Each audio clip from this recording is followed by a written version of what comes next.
Bonjour à tous, ça me fait trop plaisir. Bon, c'est chaque fois un petit stress d'être devant vous.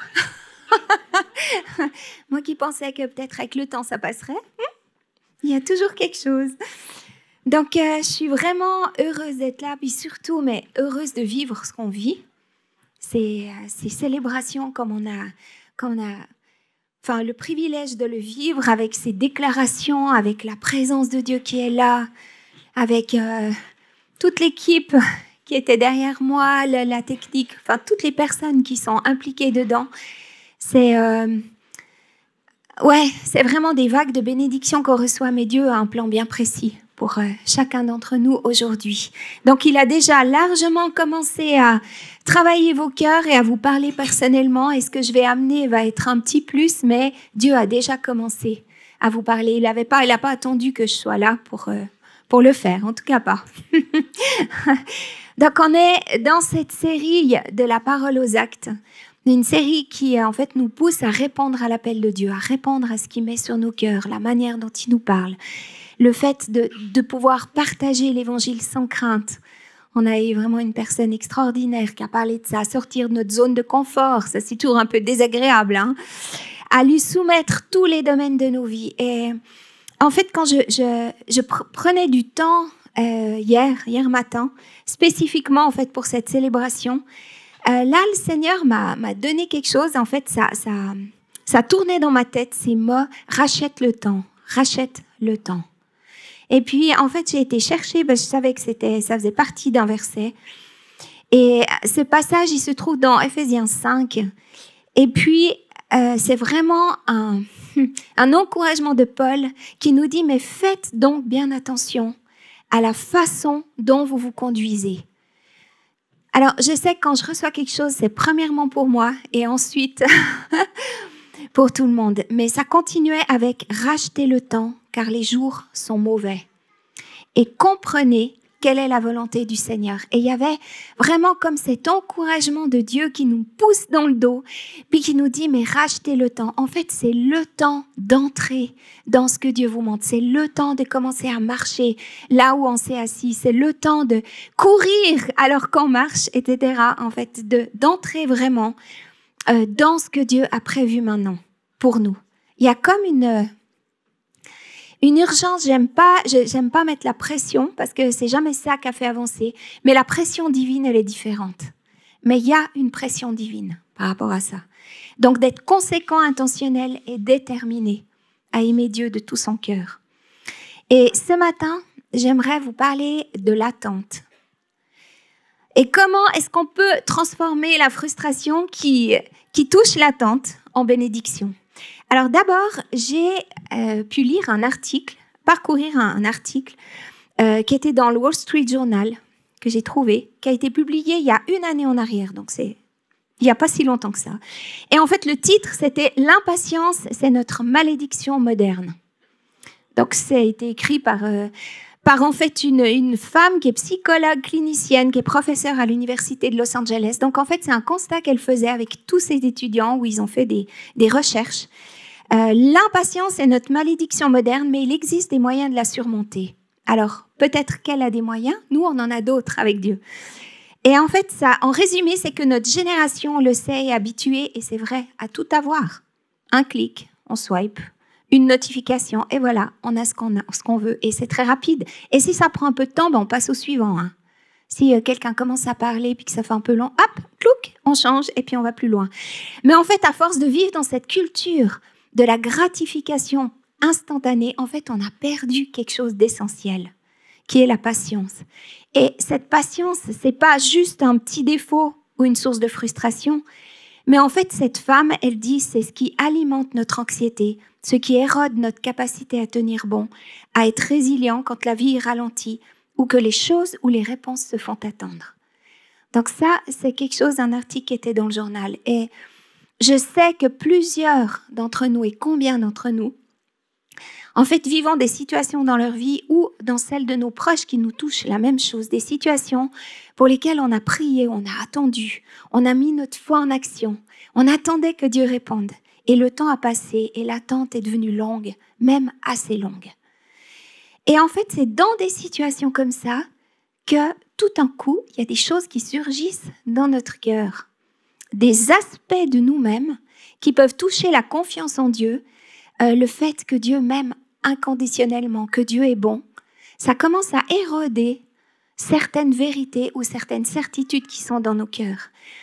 Et on commence à réagir et à parler un langage qui n'est pas OK, qui est plutôt celui d'un orphelin. Et je vous dis, donc moi je vous parle d'expérience. Et j'ai vu Dieu utiliser en fait ces circonstances pour se révéler à nous comme un père pour guérir nos cœurs. Dieu utilise chaque chose de nos vies en fait pour nous amener plus proche de lui et nous fortifier en lui. Et c'est un sujet qui me tient à cœur parce que je suis toujours en route. On n'arrive jamais. Parce qu'en fait, on a l'expérience, on vit des choses juste extraordinaires. On se dit, waouh, cette fois j'ai compris. Puis voilà que tout d'un coup, il y a autre chose qui est un petit peu différent. Puis on voit que là, il y a besoin d'un peu de papier ponce pour faire 2-3 choses, quoi. Donc, c'est au travers de ces situations, en fait, qu'on voit ou que Dieu met en lumière certaines choses dans nos cœurs parce qu'il veut nous en libérer, parce que son objectif, c'est qu'on continue et qu'il désire aller jusqu'à l'accomplissement et la réalisation. C'est un petit peu pour ceux qui ont un vélo. Alors, je sais, mes fils, ils font beaucoup de vélo. Donc, ils n'ont plus des chambres à air comme à l'époque. C'est le pneu qui fait chambre à air. Mais à l'époque, on avait des chambres à air dans le pneu. Peut-être qu'il y en a qui connaissent encore. Et puis, ces chambres à air, des fois, il y avait des trous. Donc, en fait, il fallait les gonfler au max, les plonger dans l'eau et puis regarder s'il n'y avait pas des bulles qui montaient à la surface parce que ça voulait dire qu'il y avait un trou. Et en fait, Dieu nous rejoint dans nos circonstances d'attente. Quand il y a cette pression qui est là, et puis tout d'un coup, on voit les bulles d'air, puis il nous explique, là, il y a un petit trou, là, il y a un truc qui joue pas. Et en fait, ça expose certaines choses, mais Dieu est là pour réparer, faire que ça soit encore plus solide qu'avant, pour qu'on puisse continuer et aller jusqu'au bout. Donc, ce qui touche le cœur de Dieu, je trouve que c'est une phrase qui est importante, ce qui touche le cœur de Dieu, ce n'est pas seulement ce que tu fais, mais ce que tu deviens en marchant avec lui. Car c'est dans l'attente et le processus que ton cœur mûrit et se transforme. Dieu, c'est pas vrai. C'est pas qu'il n'est pas intéressé par le résultat, parce que son cœur à lui, c'est qu'en fait, ce qu'on vit, qu'on reçoive l'accomplissement et les réponses. En fait, c'est un Dieu qui répond. Il répond toujours. Mais il fortifie notre foi. Mais ce qu'il désire aussi, c'est vivre chaque instant avec nous. Il n'est pas là au début, et puis après, il n'est plus là. Et puis ensuite, il est là quand il y a la réalisation ou l'accomplissement. Non, il est avec nous tout le long du processus. Et ça, c'est ce qui l'intéresse. Le processus, le chemin que tu fais en marchant avec lui. Et pour votre vie comme pour la mienne, c'est le voyage, c'est le processus qui nous permet ensuite de gérer, dans certaines situations, de gérer l'accomplissement de la promesse. Parce qu'on ne serait peut-être pas prêt à gérer l'accomplissement de la promesse s'il n'y avait pas eu un processus dans certaines situations. Alors, on va prendre un exemple dans la Bible, c'est Exode 32. Je vais vous le raconter, parce que ce sera un peu long à lire. Donc, le livre de l'Exode, c'est le 2e livre de la Bible. Il raconte l'histoire du peuple hébreu, le peuple d'Israël qui est installé d'abord en Canaan, en Égypte, depuis des centaines d'années. Et c'est le récit de la naissance d'une nation, celle qu'on va appeler aujourd'hui et qu'on appelle aujourd'hui Israël. Et les descendants d'un homme qui s'appelle Jacob, qui était patriarche, en fait, ce peuple qui est sorti de lui a été, en étant en Israël, réduit à l'esclavage. Parce que le pharaon, quand il voyait les enfants, le peuple qui se multipliait, il s'est dit, mais ils vont être plus nombreux que nous, il faut qu'on fasse quelque chose. Donc, ils ont dit, OK, on va les faire de nos esclaves. Et ils ont commencé à les faire travailler.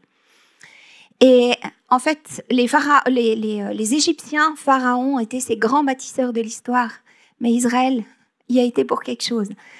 Et au centre de ce récit, il y a Moïse, un homme qui va passer du statut de prince d'Égypte à celui de libérateur. Il conduit ce peuple immense. Au bout de centaines d'années, Dieu dit maintenant, c'est le moment de sortir d'Égypte et de retourner et d'aller dans le pays que j'ai promis pour toi, cette terre promise. Donc Moïse a été là. Ils ont traversé miraculeusement la mer Rouge qui s'est ouverte devant eux. Et on se dit, mais en fait, quand tu vois un miracle pareil, c'est incroyable. Vous vous rendez compte si tout d'un coup le lac Léman il se partageait en deux puis que vous pouviez aller en face? Plus besoin de prendre le bateau de la CGN, ils sont suspendus comme ça. Donc en fait, c'est incroyable, c'est miraculeux. Et c'est, en fait, il y a eu beaucoup de choses. Là, je vous fais juste un petit résumé. Mais en fait, ils arrivent dans ce désert. Et puis, en fait, Dieu est là, Moïse est là. Et à un moment donné, Moïse doit partir sur la montagne. Donc le campement est là. Moïse doit partir sur la montagne du Sinaï pour avoir ce contact avec Dieu, ce rapport avec Dieu et recevoir les tables de la loi, les 10 commandements qu'on connaît. Et puis, pendant qu'il était encore sur la montagne, dans la présence de Dieu, le peuple en bas s'impatientait. Ils se sont dit, mais attends, normalement, il doit monter, mais il doit redescendre. Pourquoi est-ce qu'il reste là-haut? Donc, en fait, ils ont tout oublié, mais tout ce qui s'est passé. Parce qu'en fait, ce qu'il dit dans Exode 32, 1-4, il est dit que le peuple, voyant que Moïse tardait à descendre, se rassembla autour d'Aaron, puis ils lui ont dit, allez, fais-nous un Dieu qui marche devant nous, un Dieu qu'on peut voir. Pas Dieu, simplement. Car ce Moïse qui nous a fait sortir d'Égypte, nous ignorons ce qu'il est devenu. Alors Aaron, il leur dit, retirez tous les bijoux d'or, tout ce que vous avez, on va faire fondre ça et on va faire un veau d'or. Et alors, Israël a dit, regardez, voici les dieux qui t'ont fait sortir d'Égypte. Non mais, ça n'a pas de sens. Auparavant, le peuple, il parlait de Moïse, qui avait été l'instrument de Dieu pour leur faire sortir d'Égypte, donc de captivité. Ils sont rentrés avec des richesses. Ils ont passé la mer Rouge, où tout s'est ouvert. Ils ont eu, à un moment donné, il y avait des cailles, il y avait de la manne qui était là. Dieu a pourvu, leur a donné à manger. Et voilà que parce que Moïse a tardé de redescendre de la montagne, peut-être tout d'un coup, ils ont eu un peu souci ou j'en sais rien, ils ont tout oublié. Et ils sont tombés dans l'idolâtrie. Et l'attente a révélé quelque chose de profond dans leur cœur. Ils ont rejeté Dieu et se sont tournés vers quelque chose qui a pris la place. Quand on attend et que ça ne se passe pas, est-ce qu'il n'y a pas des fois où on va trouver un substitut? On va trouver autre chose qui va combler nos cœurs, puis qui va faire qu'on arrive à attendre. Ou qu'on se détourne, parce que dans ce cas-là, c'était même pas le fait d'attendre, c'est qu'ils ont carrément pris la tangente et qu'ils sont partis avec d'autres dieux. Ça a pris la place de Dieu. Et en fait, l'idolâtrie, elle marche très souvent avec l'adultère, parce que l'idolâtrie, dans l'esprit, c'est ce que l'adultère est dans le naturel. On transforme et on change, on se détourne de ce que Dieu a dit pour aller dans autre chose. On devient adultère spirituellement. Et l'attente, elle peut nous amener à nous tourner vers quelque chose qui prend la place de Dieu dans notre cœur. 1 Samuel 13, je vous le raconte aussi. Là, c'est une deuxième situation dans l'Ancien Testament aussi. 1 Samuel 13, c'est un peu plus loin. Et puis, jusque-là, la forme du gouvernement du peuple d'Israël, c'était Dieu. C'était lui le roi. Et puis, les lois, les décisions, le pouvoir, tout ça provenait de Dieu, des règles et des principes et de la parole que Dieu donnait. Dieu était leur roi, il parlait par Moïse, puis par les juges, puis par les prophètes. Chaque fois, Dieu a envoyé des personnes qui étaient ointes de sa présence, au travers desquelles Dieu parlait, mais c'était les instructions de Dieu directement. Et il a donné aussi les 10 commandements. Et le prophète qui était en place à ce moment-là, c'était Samuel. Et voilà que le peuple arrive vers Samuel et tout à coup lui dit, écoute, maintenant ça suffit, on veut un modèle humain à suivre comme les autres nations. On ne veut plus avoir Dieu au travers des prophètes, malgré qu'ils en aient eu besoin encore après, mais on veut un roi, un vrai roi, une personne en chair et en os, comme les autres. Alors, il y a toute une discussion entre Samuel et Dieu, mais Dieu choisit Saül et demande au prophète Samuel de le oindre roi. Cet homme, il était grand, beau, il était humble au départ. C'était un homme extraordinaire qui était brillant. Et il a commencé par une victoire d'exception sur un peuple qui s'appelait les Ammonites.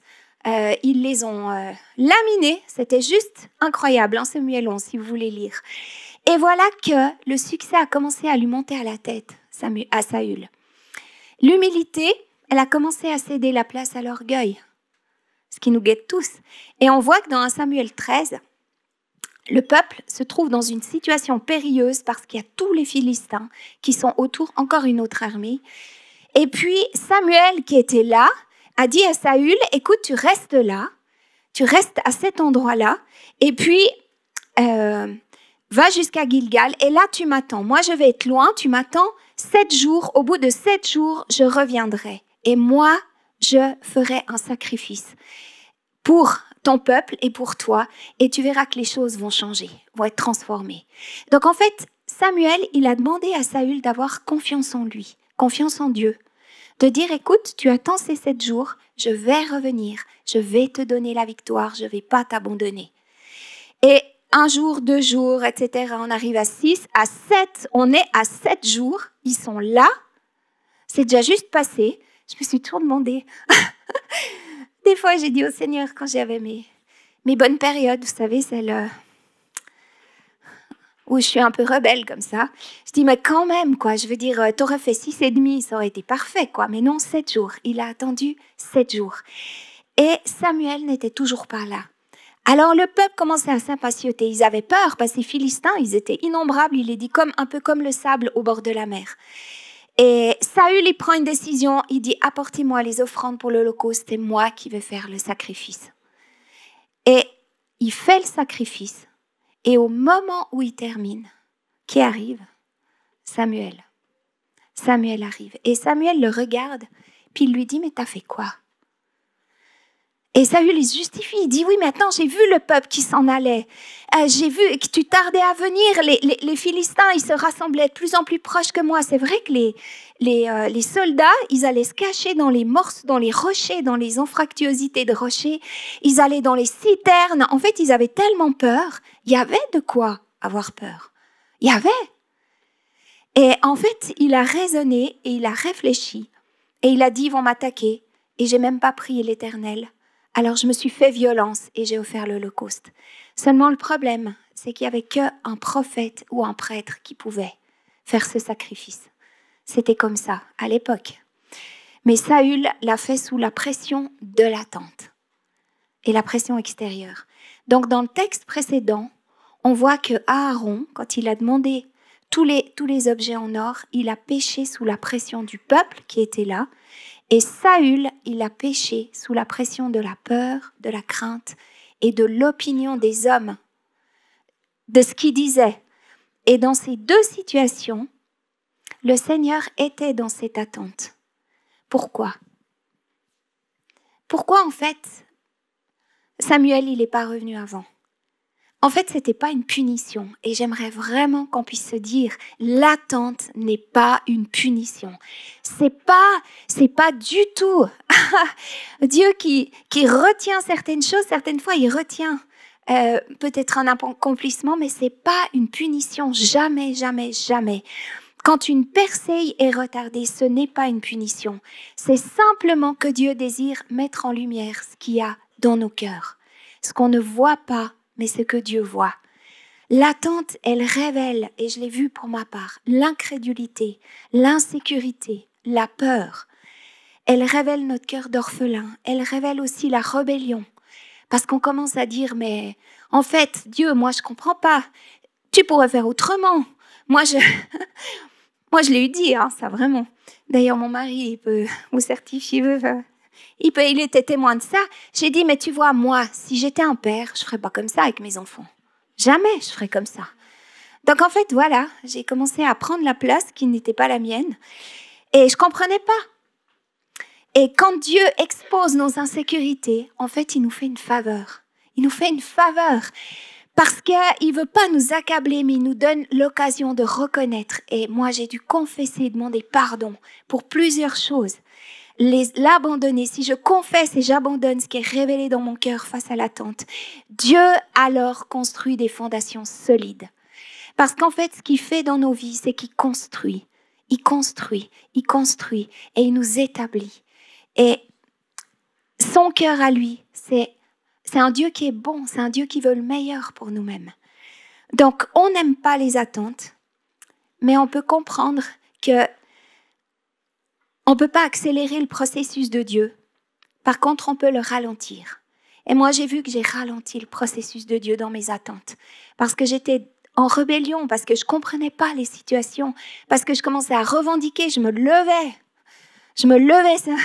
sur mes pieds, je disais non, Alors, c'est juste qu'on puisse exprimer la souffrance et la douleur quand il y a des choses qui sont trop longues, On a l'impression j'avais l'impression que c'est comme la pâte à gâteau. Au bout d'un moment, on peut plus l'étaler parce qu'il y a des trous, quoi. C'est trop fin. Mais en fait, dans ces situations, Dieu va jamais jusqu'à ce que la pâte craque. Jamais.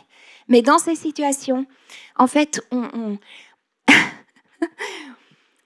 est comme exposé, mais Dieu est là pour solidifier, pour construire. Et ça vaut la peine de revenir vraiment à lui.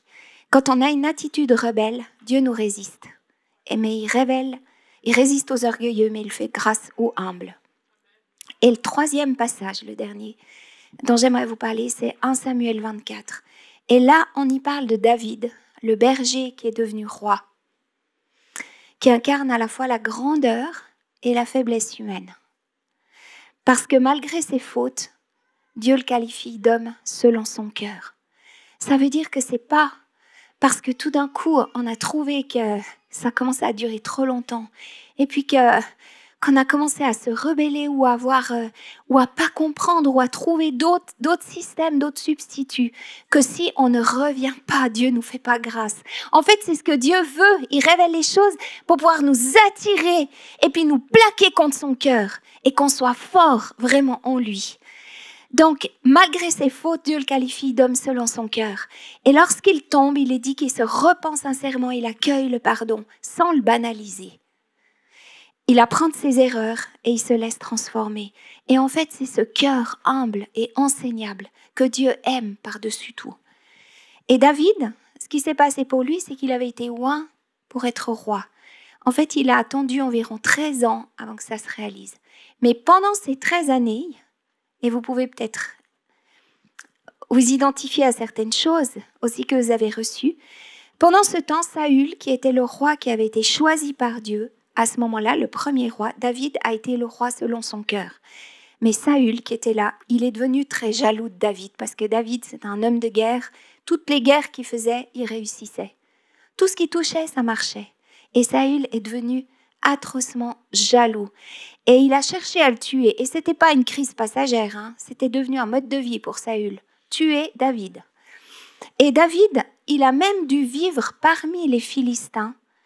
En fait, les ennemis qui étaient ennemis déclarés d'Israël, il a même dû vivre avec eux pour garder sa vie.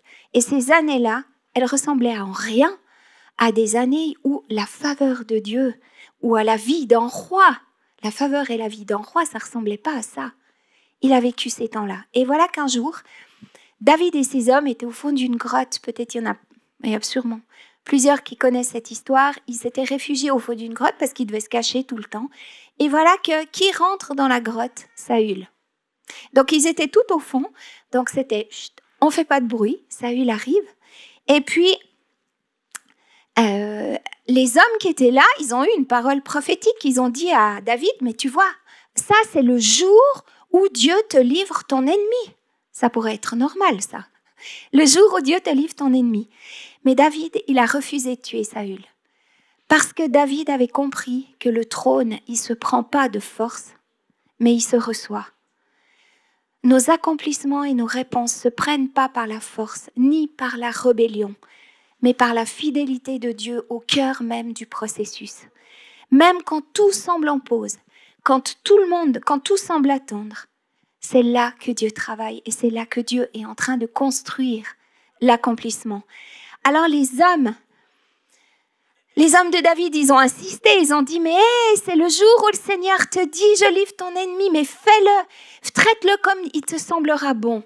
Et là, David, il a dit stop et il a même dû retenir ses hommes de sauter sur Saül et de le détruire. Il a dit, vous restez là, on ne bouge pas, je ne toucherai pas. Il a dit que l'Éternel me garde de commettre une telle action contre mon Seigneur, celui que l'Éternel a désigné par onction. Qu'il me garde de porter la main contre lui, car il est celui que l'Éternel a désigné par onction. En fait, Le topo de la situation, c'est Saül qui dort, David qui s'approche. Et alors, ce qu'il a fait, c'est qu'il a pris un couteau et il a coupé un petit bout de la robe de Saül. Et il l'a pris. Et quand Saül est sorti de la grotte, il a dit, de loin, il lui a dit, « Hé Saül, regarde ce que j'ai fait pendant que tu dormais, mais j'ai épargné ta vie. » Alors Saül, il a eu le cœur touché pendant un temps, mais en fait, sa haine, elle est revenue de plus belle après. Mais en fait, ce qui est incroyable, c'est que même, il est dit, quand il a coupé un bout de la robe de Saül, il a eu le cœur qui était troublé. Le fait de toucher à loin de l'Éternel. Mais il y a des moments où en fait, on a la capacité d'accomplir la promesse de Dieu. On a la capacité d'accomplir la promesse que Dieu nous a donnée. On pourrait le faire humainement, par nos propres forces, trouver peut-être un chemin ou quoi que ce soit. Mais en fait, dans certaines situations, ça ne vient pas de lui. Je ne peux pas dire que ça, ça ne vient pas de lui. Souvent, c'est à notre portée d'accomplir notre propre destinée ou notre propre parole prophétique. Mais si on bouge avec notre chair, avec un cœur qui n'est pas aligné par Dieu, où Dieu n'a pas dit c'est ok, vas-y maintenant, parce qu'en fait Dieu peut nous demander de faire certaines démarches, certains pas, s'il ne te dit pas voilà, fais ces pas, vas-y, avance. Si on le fait juste avec notre chair et notre propre volonté humaine, on va limiter la gloire que Dieu veut manifester dans notre vie.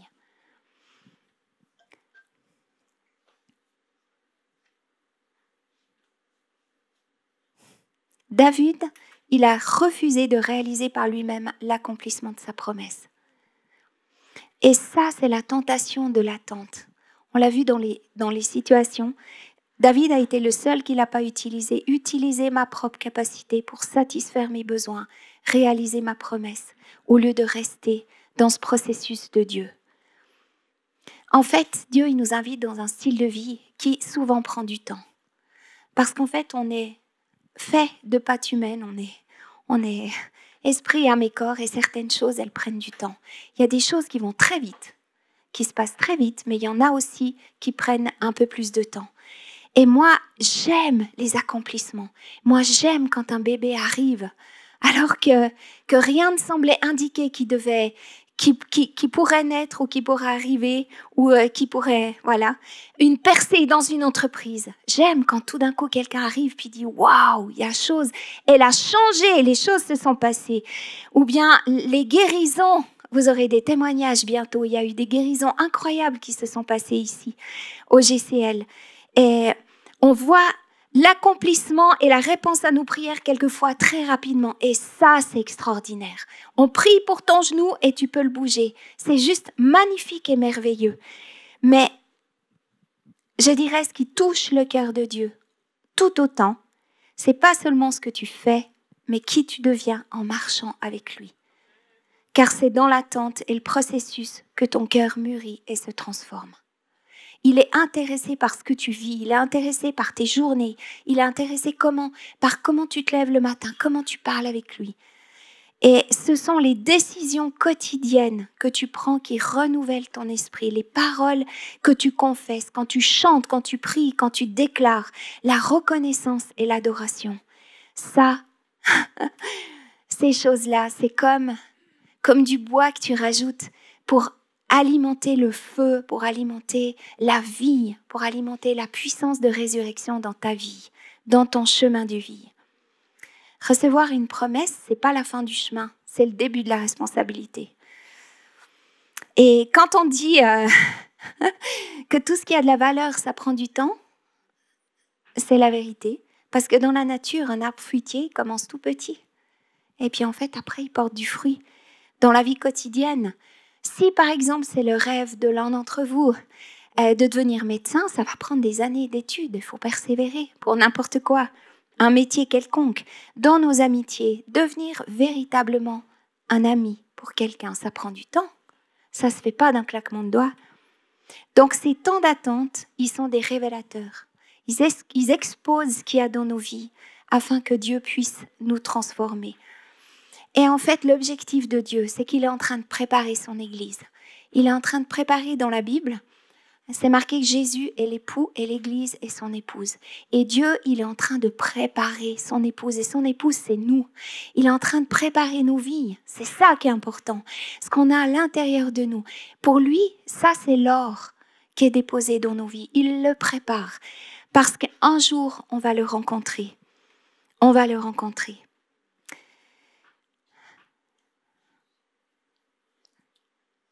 Chez David, l'attente, elle a fortifié la beauté d'un cœur intègre. Et j'aimerais juste continuer en honorant, parce que je sais qu'ici, au GCL, il y en a beaucoup qui ont persévéré et qui sont dans cette attente avec un cœur juste extraordinaire.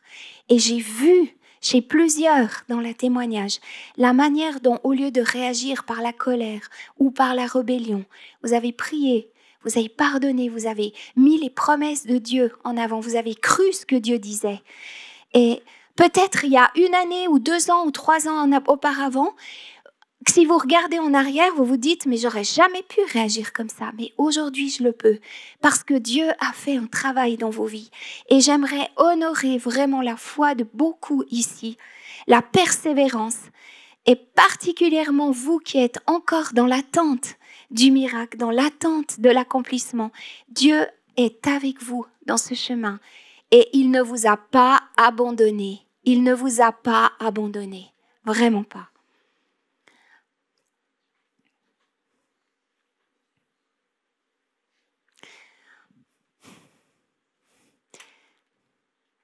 Avant de terminer, je crois que j'aimerais donner simplement la possibilité, on va peut-être pas prendre un temps, mais je vais vous demander de vous lever. Comme ça, Oui, merci.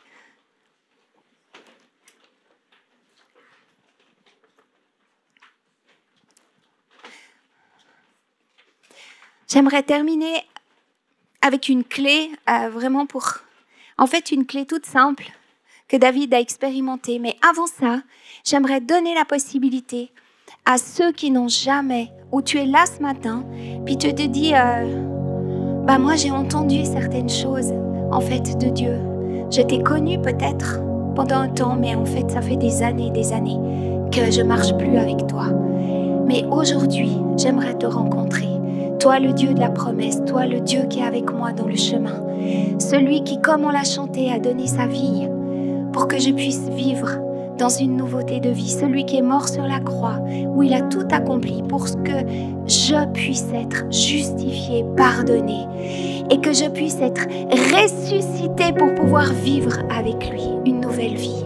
Réconcilié avec ton Père, réconcilié avec ce Dieu que tu ne connais pas ou que tu as connu, ou ceux qui ont lâché la main de Dieu et qui ont dit ça fait trop de fois, j'y arrive plus maintenant, j'arrive plus à tenir sa main. J'aimerais vous demander que aujourd'hui, ce matin, vous puissiez lever la main. Si vous réalisez que vous êtes dans cette situation, vous désirez connaître ce Dieu merveilleux que vous ne connaissez pas encore, ou vous redésirez saisir sa main parce que vous l'avez lâché depuis longtemps, j'aimerais vous demander, et ça demande de l'humilité, ça demande de ne pas s'occuper de ce que regardent les autres ou qui est à côté de nous. Levez la main simplement, c'est entre Dieu et vous. Et j'aimerais pouvoir prier avec vous. Tu ne connais pas Dieu, tu ne l'as jamais rencontré. Et tu sens que tu as besoin d'être réconcilié avec lui, de le rencontrer pour la première fois ou d'être réconcilié avec toi.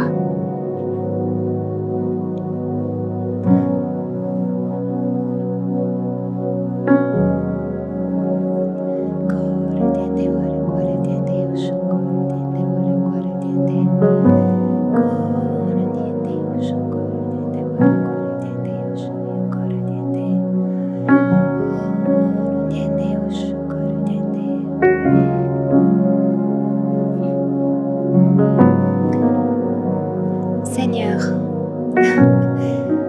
j'aimerais t'apporter chaque personne ici.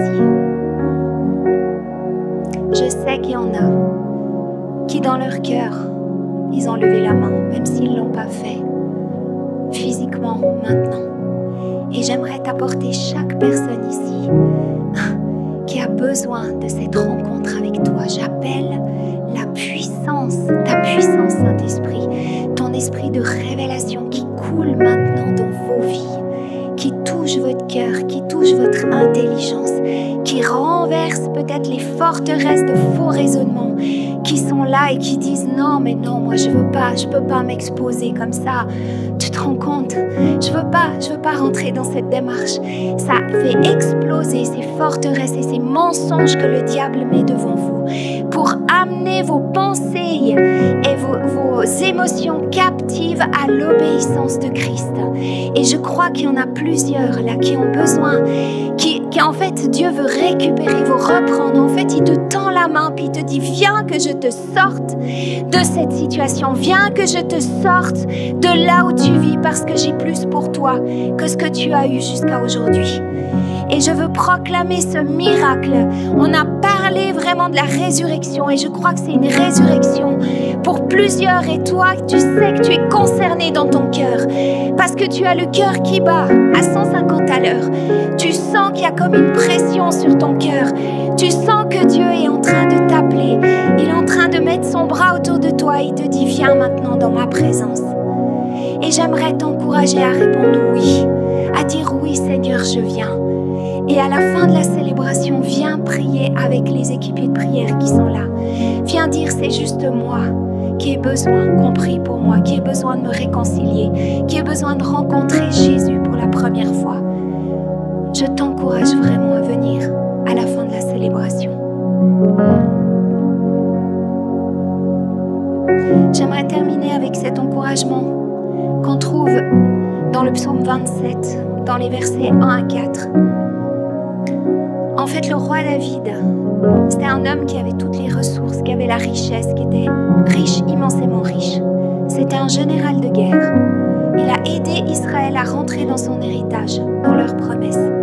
Il était entouré d'hommes qui combattaient. Un seul homme pouvait tuer 800 hommes. Donc, il avait ces hommes qui étaient à son service, qui étaient avec lui.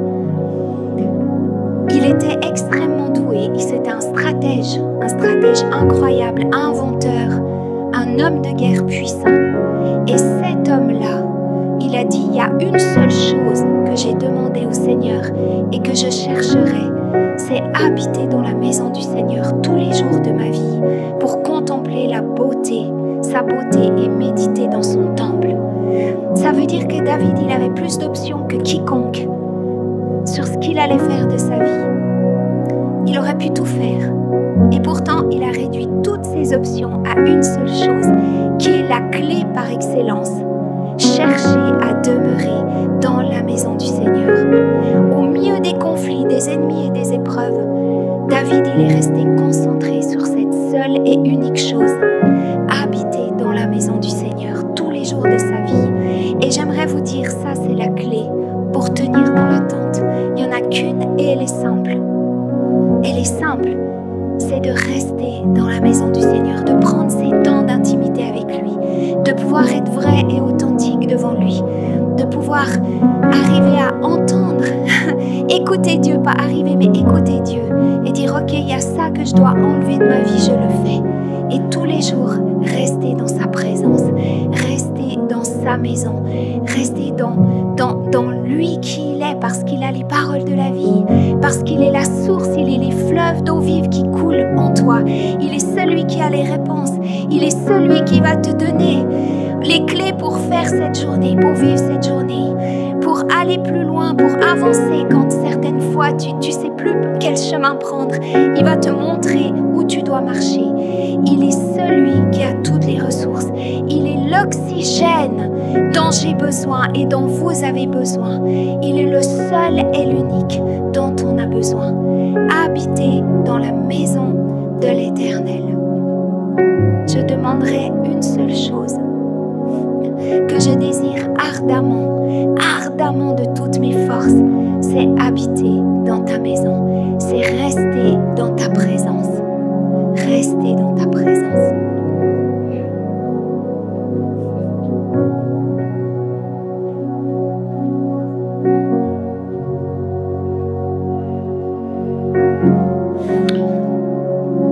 Je voulais juste ajouter expérimenter que Dieu n'est jamais en retard. Et je vois certains, comme Carlis le disait simplement, par rapport à cette présence, à cette sainte présence, je vois aujourd'hui et maintenant comme des forteresses de rejet et d'abandon qui s'en vont. Car peut-être tu as, au travers des circonstances, il y a peut-être eu de l'impatience, il y a peut-être eu certaines choses dans certains domaines qui ont fait que aujourd'hui tu ressens comme un abandon, un rejet. Mais aujourd'hui même, alors que je te déclare les encore, ça m'est revenu, je brise toute forme de pensée d'abandon ou de rejet. Tu es mon fils et ma fille bien-aimée. J'ai donné ma vie pour toi, dit l'Éternel. Et ne promène pas des regards inquiets. Arrête de t'inquiéter. Je suis avec toi aujourd'hui et maintenant. Et je voyais une nouvelle intensité dans la relation. Une nouvelle intensité qui fait que tu sais qu'il est là. Et c'est quelque chose de très fort en fait. Il est là, il est avec toi. Et j'aimerais vous bénir, j'aimerais vraiment vous encourager de cette dimension de foi qui est là, qui est renouvelée ce matin. Et Seigneur Jésus, on t'accueille et on déclare qu'avec toi nous faisons des exploits, car tu es un Dieu incroyable et nous te soumettons tout ce qui a pu nous faire d'une manière ou d'une autre douter de cela. Et nous brisons le doute et l'incrédulité ce matin dans le nom de Jésus-Christ. Et nous déclarons que ce Dieu puissant qui est capable à chaque instant de retourner toute situation, nous t'accueillons Seigneur et nous abandonnons nos peurs, nous abandonnons nos craintes, nos impatiences dans le nom de Jésus-Christ. Sois loué Seigneur, sois adoré et sois vraiment au centre de notre louange, de notre adoration maintenant, Père.